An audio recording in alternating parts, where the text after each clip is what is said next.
According to the 2000 census, almost 20% of children in elementary schools spoke a language other than English as their home language. By now, that percentage is probably closer to 25%. This means that 1 in every 4 to 5 students in the classroom must learn to speak English. These students are dubbed ELLs, or English Language Learners. In the issue of English Language Learners, there are 3 distinguishable eras, the first starting in 1700s and lasting until the 1880s. During this time, there was a tolerance among people toward the different languages immigrants brought over.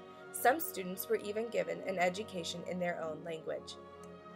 The 1880s brought a period of intolerance, entering the country into the second era of the ELL issue. The intolerance began with the Native Americans and later progressed to the Germans. During this time, the Protective Association promoted English-only school laws, which Illinois and Wisconsin adopted in 1889. The era also brought with it the Immigration Restriction League in the 1890s. Along with the Immigration Restriction League came a literacy test that required any immigrant wishing to settle in the United States to have the ability to read 40 words in any language. Many may ask what made the United States put so many restrictions. The answer would be the fear of foreign ideology. The solution to the fear was to assimilate all immigrants. This solution brought about the Naturalization Act of 1906. The act required all immigrants who wanted to become naturalized citizens to speak English. World War I brought more fear about foreign ideology, which caused an even larger push for monolingualism. In the 20th century, to fulfill the monolingualism push, schools included Americanization classes into their curriculum, claiming that they were to prepare immigrants for integration into mainstream society. The era of intolerance brought about many different ways of dealing with immigrants. One way was submersion. Another way was through the classes and curriculum taught in the American schools. One example was the court case Meyer versus Nebraska. Meyer versus Nebraska was a declaration of prohibition against teaching foreign languages in elementary schools. The case ruled that the teaching foreign languages was unconstitutional on the basis of the 14th Amendment. Thoughts began to change during World War II and the Cold War. Government now began to see a need for foreign language. The realization led to the National Defense Education Act in 1958. The act was put in place to raise the level of foreign language education in the United States. With the Civil Rights Act in the 1960s, our third era arrives. The 1960s saw the removal of the Immigration Act and the Naturalization Act. Aid came to ELL and bilingual education when the Bilingual Education Act was put into place. Due to Lau versus Nichols court case, schools had to have pedagogical strategies to help mainstream ELLs as soon as possible. In the 1980s, the still lingering feelings against English language learners grew once more. President Reagan stated, "It is absolutely wrong and against American concepts to have a bilingual education program that is now openly, admittedly dedicated to preserving their native language and never getting them adequate in English so they can go out into the job market and participate." The feelings against ELLs caused many funding cutbacks throughout the years. However, in 1999, President Clinton and his administration restored some funding to those programs that were cut in previous years, which brings us to the present. By far today, the loudest voices in opposition to bilingual education are the media and the political realm. The media and the political world make the education of ELLs a bigger deal than at times it is to educators. In general, the issue concerns itself with immigrants learning and speaking English, often to the exclusion of their native language, thus the term English only. This legislation then results in English-only laws, which pertain to the education of ELLs.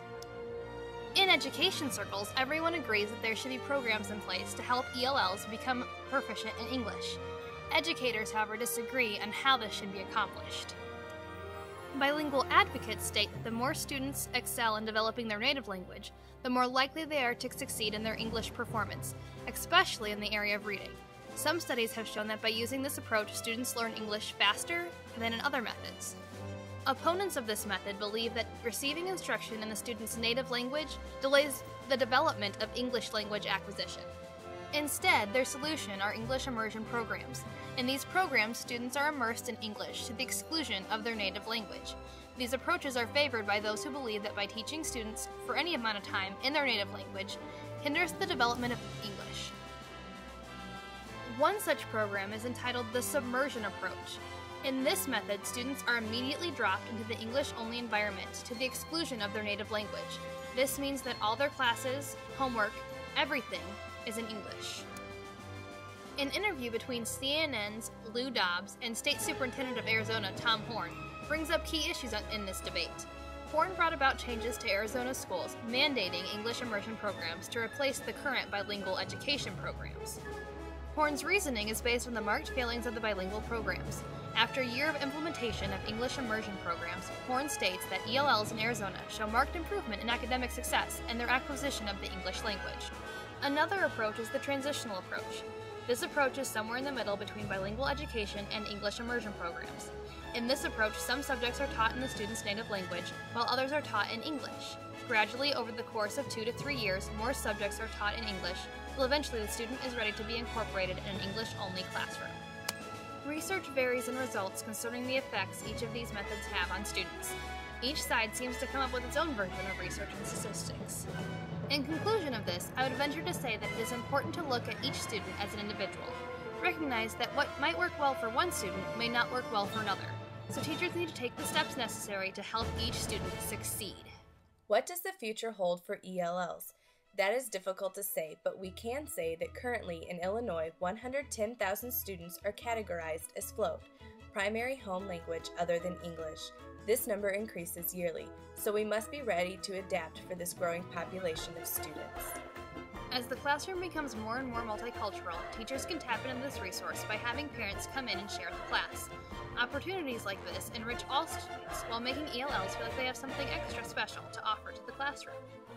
ELLs are often referred to as border crossers, but as the makeup of America changes, more and more of these students are American citizens, born on American soil.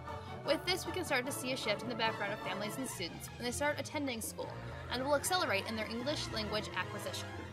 It's important to consider the future, not only for ELL programs, but also for the students.